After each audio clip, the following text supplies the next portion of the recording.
All right, y'all, welcome back to the show. It's Anti-War Radio on Chaos 95.9 in Austin, Texas. May none of the horrible things that I just said reflect on my next guest. It's Joe Lauria. He's an investigative reporter with credentials from here all the way to over there, and he's been covering the United Nations over the past couple of weeks in their General Assembly meeting. Welcome back to the show, Joe. How are you? I'm okay, Scott. How you doing? I'm doing great. I appreciate you showing up today. I think you said in your email you've covered how many? 18 of these General Assembly meetings in New York? That's correct. First one was 1990. H.W. Bush. And you said that this is, I don't want to paraphrase you wrong, this is something out of all those. This is one of the most interesting, maybe the most interesting one I've ever covered. Of course, the others are all a blur. They sort of meld into each other. Maybe 10 years from now, maybe next year, I will have forgotten this one. But it being fresh in my mind because of two main reasons I think it's interesting is the issues. There were real issues discussed here. And that was just a coincidence that it happened while some important things were going on, and the personalities. And the main issues were Iran, of course. This is coming to a head, and it came to a head while we were here. And climate change, which has become a very urgent matter. I never heard world leaders, even Sarkozy and Brown, speaking with such clarity and urgency about this problem. The Middle East peace process and nuclear non-proliferation were also related issues where there was actually a substantial discussion going on. And then, of course, you had Barack Obama's first appearance here, and the first appearance of Muammar Gaddafi, which was the most talked about event of the entire week. And so I don't know where you want me to start. Personalities or substance? Also Zelaya, too, by the way. The situation in Honduras with Zelaya was a big issue here. Yeah, well, actually, why don't you start with that? Because that's something that really I know the least about. What I know for a fact is it ought to be none of America's business, but I bet I couldn't assume that that's actually the case this time. Shouldn't be a U.S. Business what's going on in Honduras? Right. Yeah, well, I think nothing going on in any country is America's business, basically, but I guess it'd be safe to say that we're intervening in there on one side or the other, yeah?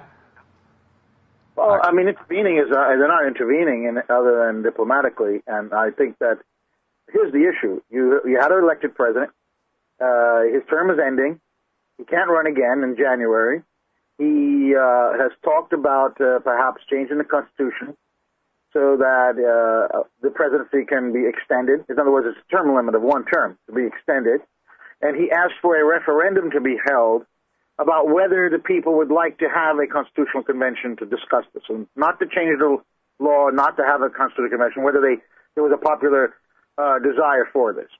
The Supreme Court of the country ruled, according to their constitution, and only the Congress or their parliament can hold such a referendum. The president's executive branch can't call for it. So technically, he was out of bounds asking for that. They used that as a technicality in the middle of the night to go in and grab this guy in his pajamas at gunpoint, put him and drive him to the airport and dump him in, I think it was El Salvador, just at the airport there. All right, well, let me stop you right there, because I want to ask you a little bit about that technicality. On one hand, I just want to narrow it down, basically. I was under the impression that the referendum that was to come up to decide whether the president would be able to run for more terms was going to be at the same time as the election for the next president. I mean, there's already a term limit. So the president that was proposing the extension of the term limit could not have benefited directly from it. Right, that's correct. I don't know if it's going to be Is that correct?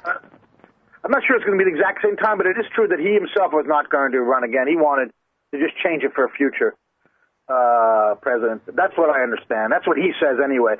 Mm-hmm. There's a lot of dispute back and forth about this. The issue is, I think he did something wrong, but there are other ways to go about this. If, in fact, this was such a high crime and misdemeanor, there are impeachment processes in that Constitution that were not invoked. You don't go to the middle of the night and throw a guy out in a military coup, even if the military didn't stay in power and they handed it over to this caretaker government. This is fundamentally wrong, and I think that the United States should take a stand there. I mean, how many times has the United States in recent history since the war and before that intervened in America in the other way to overthrow a democratically elected government like Allende in Chile and install military dictatorships over some of the worst governments we've seen in post-war history. Oh, well, if the question was how many times, I don't think anybody can count that high. You know what I'm saying? So I think that they should intervene. Should they intervene militarily to restore the guy? Well, that would be a bit extreme, but but I think he needs to be defended, and I think that's what happened here, and the UN did not allow the caretaker government to send their representative to speak here. And the fact was that the South African president who I interviewed afterward made an interesting point in his speech. He stood up for the fact that the UN should not recognize any governments that come to power unconstitutionally. And there are many governments here that are recognized. The principle of the UN membership is sovereignty. And it really doesn't matter how you got it and how you maintain it. As long as you're a sovereign and you're recognized by enough countries around there, or by de facto you become the head of the government. I mean, Gaddafi came to power by a coup, and he's the leader, and he spoke here, and there are others. At first, and in Madagascar, there was a similar coup that happened a few months ago, and the new guy, the coup leader, was allowed to speak here, and he was complaining about that. That's a whole other thing. You could probably do a whole show on just a movement whether the UN should have standards and only democracy should belong. I mean, if you want to join the European Union as a country, you have to go through a whole series of changes to your domestic law before you can. There aren't no such hurdles like that. You just have to be a sovereign here to join. Others feel that you need even the worst kinds of leaders to come here. This is a neutral area where they could be talked to and could be met. So there's a usefulness of having them come here. And that brings me to Gaddafi. I'd like to talk about, because that speech was just quite an extraordinary 1 hour and 26-minute speech. The 15-minute limit, because no one would stop him. At one point, a meek clerk brought up a note to him to tell him that he had gone over the limit. That was about an hour into the thing, and he just threw that paper away. And at one point, he flipped a booklet up towards the Secretary General, and he was said to have ripped the UN Charter, but I never actually saw that. But he was handling it roughly, and his main attack on the Charter was that the veto powers of the Security Council make it an undemocratic institution, which it reflects the undemocratic nature of world power, the UN. Mm-hmm. And he wants that changed. And he said a whole bunch of things, but the histrionics, of course, is what people focused on. It was funny. It was outrageous. Yeah, he brought up the Kennedy assassination, right? He wanted investigations into the Kennedys. Why are they investigating the Security Council Hariri assassination in Lebanon and not the Kennedy assassination? And he talked about, the swine flu being a biological weapon.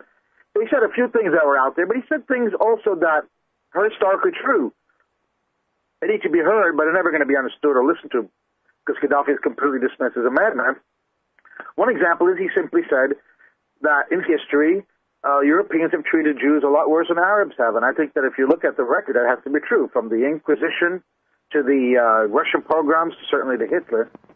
That same record has not been the case amongst the Arabs until he said the founding of Israel, and then many of the troubles began. Not that it was a perfect relationship by any means, but things like that, that maybe nobody has ever says will not be listened to by Gaddafi. And even, he wants to move the UN out of New York to Vienna. I mean, he had a lot of interesting and funny things to say, and that was a big highlight, because you just don't get that kind of a performance at the UN, a very self-important state organization, especially on that day.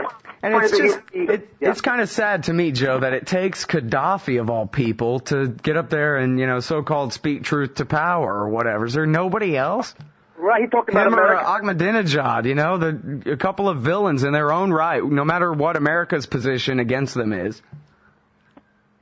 Well, he talked about all of America's wars. He went through all of them from the post-war period, in Vietnam and in Latin America and whatnot. And he talked about how Reagan told him he would send poison roses to him, meaning the cruise missiles, one of them which killed Gaddafi's baby, if you remember, back in '86. Yep.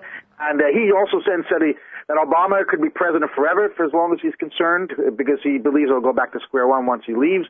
So he got on the bandwagon, the Obama bandwagon, which I will tell you now a little bit about Obama is that he's a rock star, and everybody was going crazy whenever he appeared. I was standing outside the Security Council when he came out with Gordon Brown, and there was this hush in the background of women staff, diplomats, whoever they were. When he entered the room, walking, I thought he was walking. I'm going to admit this on the air, because I thought he was walking with Brown to the microphones that are set up outside the Security Council. He walked right by me, and he wasn't stopping, so I didn't think I could ask a substantial question at that point. And hopefully I would, or my colleagues would, when he went to the mic. So I just said, how do you like the UN so far, Mr. President? When he said, we're having a wonderful time, but I didn't believe him. I could have asked him something more substantial about Iran, but I just think he would have kept walking. So Obama did not speak to the press there, but his speech was, well delivered, but very short on details, particularly on climate change, which was the focus of this, one of the main focuses of this General Assembly, because Ban Ki-moon is a very, very weak, inconsequential Secretary General that two people have a lot of respect for. He has made climate change his issue, and that's a good one for a Secretary General. Hold on a second there with the climate change. I'd like to let you address that, but I wanted to ask you a little bit about the U.S. relationship and for that matter, the British relationship with Libya. Of course, there's all this controversy that the only reason they let the Lockerbie bomber go, or at least the convicted Lockerbie bomber, I don't really know the story behind that. I'd love to know it. But anyway, that the only reason they let him go was because the British wanted to work this oil deal with the Libyans. And of course, there's also a whole narrative about how the only reason that Gaddafi became a good guy and started sucking up to the West and cooperating with the West is because we taught him a lesson by bombing Iraq, and he knew not to mess with us after that. But then I remember Gary Hart wrote a thing for, I guess it was the New York Times Magazine, about how Gaddafi had been trying to suck up to the West since 1996, I believe it was, and the U.S. just refused to allow him, into the fold, or, however exactly you define that. And then finally Bush let him in because he needed to say that something was an accomplishment from the Iraq War, so they made up that one. I just wonder, and I guess just tell us, what is the relationship between the U.S., Britain, and Libya as it stands right now? Well, it was shortly after the invasion of Iraq when the WMD did not materialize that the Libyans announced they had a weapons of mass destruction program and they were going to give it up. That was the Brits and the Americans really tried to sell that as a consequence of the invasion of Iraq. And it may have had something to do with that, but certainly that wasn't a substitute for finding the WMD in Iraq. I mean, it was a joke if they thought people were going to buy that. But the relationship changed there and something. And then not long after that, a lot of British companies started showing up in Iraq, in Libya rather, and started making oil deals. So this has been a restitution of the relationship between the West and Libya. And the Lockerbie thing, this guy's conviction, there are a lot of questions. I'm not by any means an expert. I've never covered that story, but I do know that there's a lot of questions about his conviction, about the testimony of this tailor or this clothing salesman in Malta, about whether he actually sold this jacket to the bomber whose name is eluding me at the moment, the convicted bomber, and he was based on this clothing found amongst the debris that they convicted this guy. It's very flimsy as far as I could tell.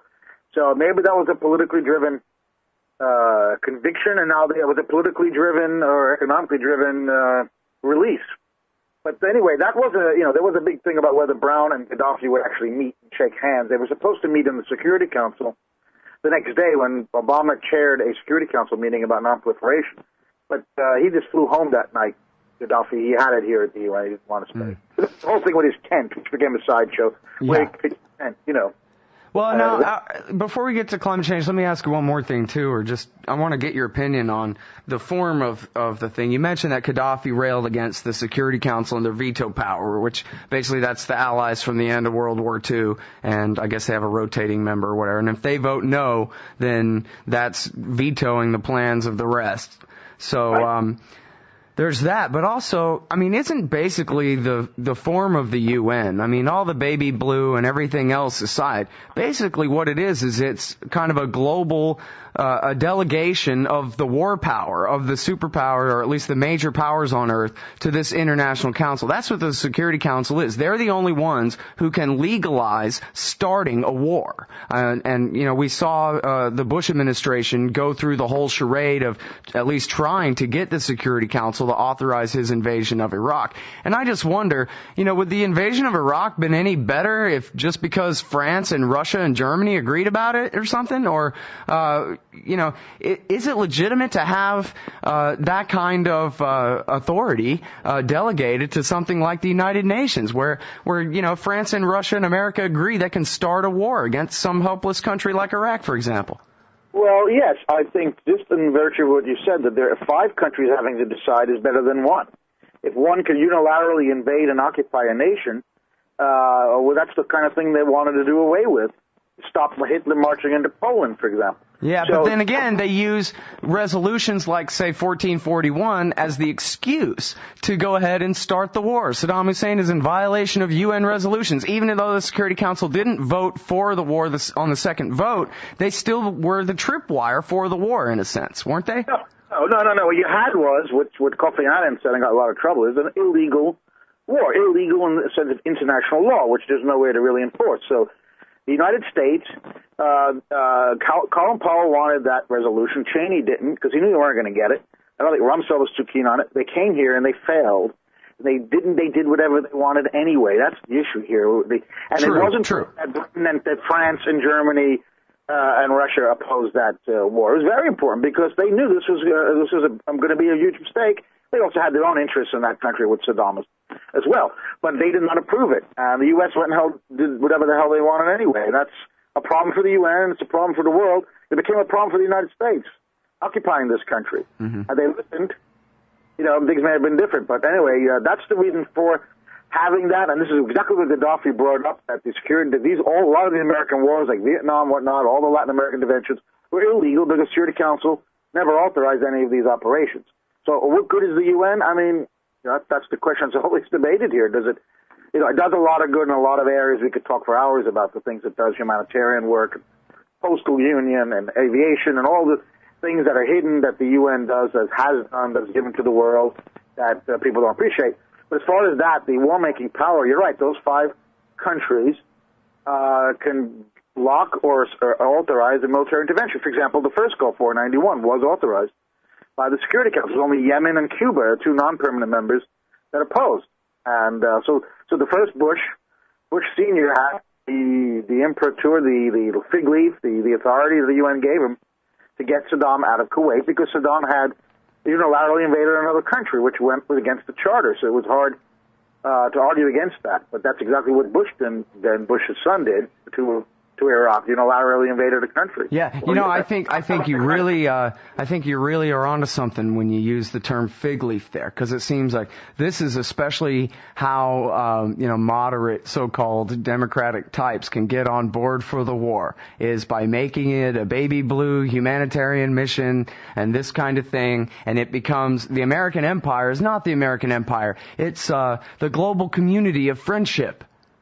Well, you just brought up there was a debate here about in August with Noam Chomsky was invited here and a few others to argue against this idea of humanitarian intervention or responsibility to protect. The argument from Chomsky and the former president of the General Assembly, Father Miguel Discoto Brockman, who was the former foreign minister of Nicaragua, was that these kinds of interventions are covers for actual neo-colonial, neo-imperial wars and interventions to grab resources and strategic regions and whatnot. It's a very, very interesting debate, but the UN General Assembly has approved this, but nobody's going to really do it. I mean, there have been a couple of examples of where people say this has happened, one being Vietnam intervening in Cambodia in 1979 to stop the Pol Pot genocide there, but there aren't too many cases where anybody could really see where there was a military intervention to take place to stop a live killing going on, Rwanda being the key case where there was no real interest there, so they let the killings go on. That, in response to that, they came up, the UN, with this responsibility to protect. It's a doctrine, and, will it be implemented? That's the other question, and when it does get implemented, it could be a mixture of reasons. The U.S. intervened in Serbia to end that war, and some people think it helped the Germans' foreign policy out. And other interests, and others said just to stop the killing. Could be a mixture of the two. It's a really murky area. But going back to climate change. Yeah, go ahead. No, I just want to say on climate change that unlike issues like racism or sexism that have been with us for millennia and make progress when people start to talk about it and it becomes conscious that this is an issue, and there's public pressure put on people not to behave in these ways and to drop these attitudes, that could take a long time. But climate change is an issue that needs immediate action from governments. And what this big climate change summit at the head of the states level did here was simply, for the first time, bring heads of government and state together, over 100, to talk about it. And that's, from the PR point of view, from the public consciousness point of view, that's a great thing. But it's not enough because this problem has gone a lot quicker than even the scientists 2 years ago thought in terms of melting ice caps and whatnot. And the essential element here goes, it's an historical problem going back to the beginning of industrialization in Europe and taking the resources and labor, in the form of slavery sometime, from developing countries, from Africa and from Asia, to build up a Western industrialized civilization, taking those resources and spewing them into the air that have caused now, over these couple of centuries, this global climate crisis. And the only way now to stop it is if the West is to convince the developing countries, who now are going through their own industrial revolutions, not to do it the way the West did, with burning carbon. And the poor countries are saying, well, you ripped us off all this time, and now you're telling us we can't develop the way you did. So if you want us to use alternative energies, you got to help us pay. In other words, it's almost like restitution. Pay us back what you ripped us off from for all those centuries to make you powerfully rich, which in the process you poison the atmosphere, and we're all choking now. And if you pay us now, and we will develop those alternative energies. Otherwise, we have to develop, it's the priority of our nation. Let's say the African Union has asked for $67 billion a year, and the Western governments don't want to do that. And that's the real problem of getting a climate change deal. And the big elephant in the room here was the American business community, because the Senate is holding up legislation that would give some targets for reduction of emissions. And a lot of the senators, of course, are influenced, shall I say, by business. And business doesn't want these kinds of reductions. In general, I'm speaking. Although some companies are getting on board. They're starting to see that this is becoming a public relations issue for them. But for the most part, growth, economic growth and expansion versus saving the climate is at the crux of this thing. And the developing world wants to be paid to develop alternatively. And the American business community is holding up American action that could lead the way. So we're at a very big crisis at this point.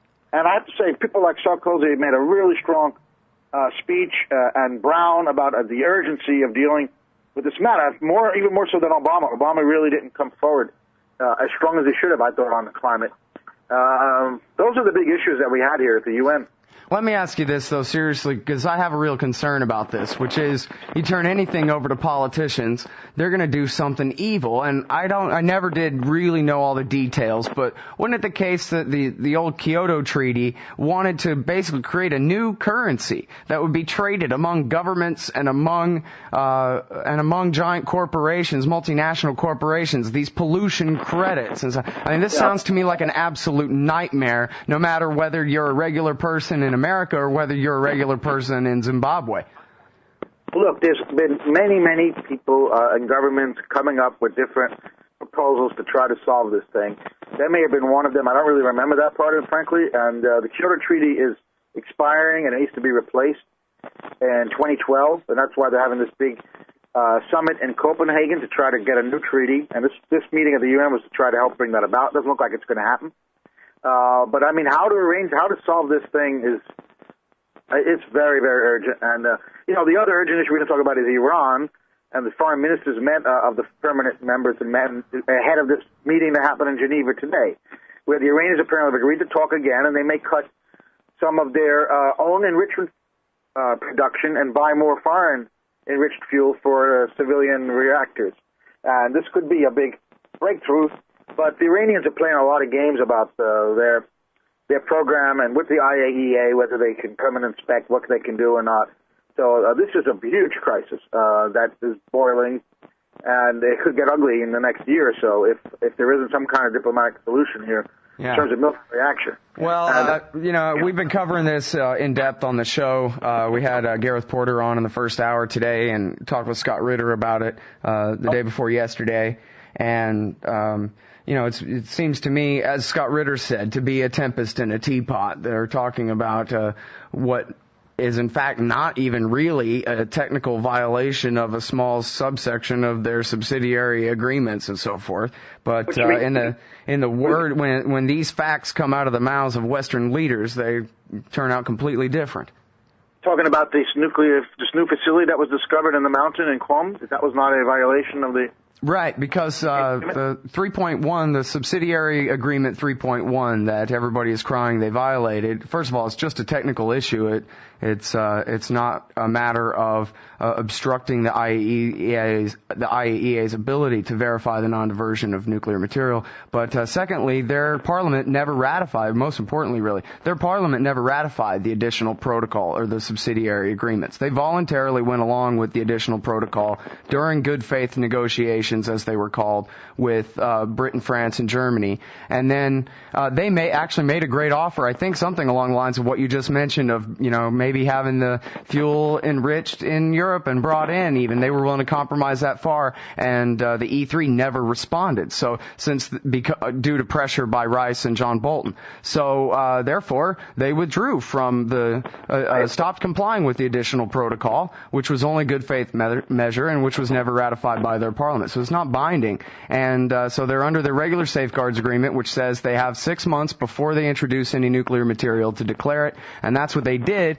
And you got to admit, Joe, it's brilliant the way they send a letter to the IAEA saying, hey, here's what we're doing. And then 4 days later, Barack Obama comes out and says, ha, we caught you, busted. No. What happened was the Americans knew about this, and the Iranians found out the Americans knew about it, and they were going to bring it up. What's the evidence for that?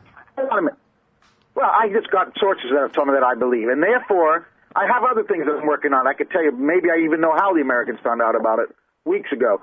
I want to know how the Iranians found out the Americans knew about it, because that seems to me like the big spin. But where's the proof? First of all, you're not correct about the 6 months. They're not telling the truth, the Iranians, about that. In fact, in the 1968 Nuclear Non-Proliferation Treaty, it stated you only had to notify 6 months before you introduced the nuclear material into a facility. That was changed in 1992. Iran in 2005 agreed to that change. The change being you have to notify the IAEA when you decide to build a new facility, even before you lay the first brick or the first foundation. The reason being the IAEA needs to go in and help design the building to make it possible for them to then monitor where to put the cameras, how to get in there. That's all that's about. And the Iranians said last year they wouldn't, unilaterally, they would not agree with the 2005 decision anymore and wanted to go back to the 1968 agreement that had been changed by 92. And under IAEA rules, you cannot have a unilateral decision from either side. So this is not correct. The Iranians had to tell them before. It's a technical issue, but they're not telling the truth about that. I don't think that's right. I think you need to refer to Scott Ritter's article in The Guardian about that. I will. Because the thing is that the thing that mandates that they notify the IAEA as soon as they lay one brick is part of 3.1, which is not applicable because they were only going along with it in good faith while they were negotiating with the E3, but it was never ratified by their parliament. That's a different issue. That's the additional protocol is a different issue than what we're talking about. That, you're right, they never ratified the additional protocol. Additional protocol allows inspectors to go to buildings, non-nuclear facilities. Facilities like a milk plant where they think maybe it's really a nuclear facility. You need to sign the additional protocol for the IAEA to go and ask to inspect a non-nuclear facility. Iran has not done that, so the inspectors cannot go to another building unless it's a nuclear facility declared. That's a different issue than when they had to declare this. Okay, well, but how do you know that the Iranians only told the IAEA because they knew they'd been found out by the U.S.? Why would they tell them then if they had a year in advance? Well, that's what they always do. That's what they did with Isfahan, and that's what they did with Bushehr, and that's what they did with Natanz. When did they tell them? Well, the timing was very fishy, wasn't it? They've never been in violation of their Safeguards Agreement this whole time, according to El Baradei. Well, they were in violation this time of not informing them when they started to build this building. That was a violation. Mm-hmm. Well, but the IAEA says that it's only a violation of their Safeguards Agreement if it inhibits the ability of the IAEA to continue to verify the non-diversion of nuclear material. And in this case, that has not happened at all, even if 3.1 was still binding. Well, what I understand is that they had to notify when they had made the decision to build this underground facility, and they did not. So that's a violation. Now, this is all technical stuff, but it does mean something when you're negotiating. And we don't know what's happening completely in Geneva, where that's going to go. I think it's a good sign that there is negotiation, by the way, and that the U.S. is taking part. And we don't have Bolton and Rice anymore rejecting out of hand. And Motaki, the foreign minister of Iran, was in a press conference here at the UN today that I attended, and he made it clear that they were happy that the Americans are not just taking their proposal and throwing it away, ripping it up. That's what the Bush administration did. As soon as Iran said something, they just threw it away. When the Iraq, Saddam, remember the big dossier he provided with all the... Yep, 12,000 pages. Yeah, in 5 minutes they said it was BS, and they didn't even look at it. It turned out the guy was right. There was no WMD. So at least there's a different change in attitude on the American side, and you're seeing a baby steps on the Iranian side. And who knows what's really going on there? Maybe they are only interested in civilian thing. I mean, but it's suspicious because they haven't been completely forthcoming. Well, I'm sorry, because we're just all out of time now, but I really appreciate your time on the show. It's been very interesting, and I'd like to have you back on to talk more about what happened as far as Palestine. I'd very much like to know what the General Assembly was talking about there, but we're just all out of clock here. Thanks for inviting me on again. All right. Well, I really appreciate you joining us. Everybody, that's Joe Lauria. Just Google it, and you'll find all kinds of great journalism all over the place.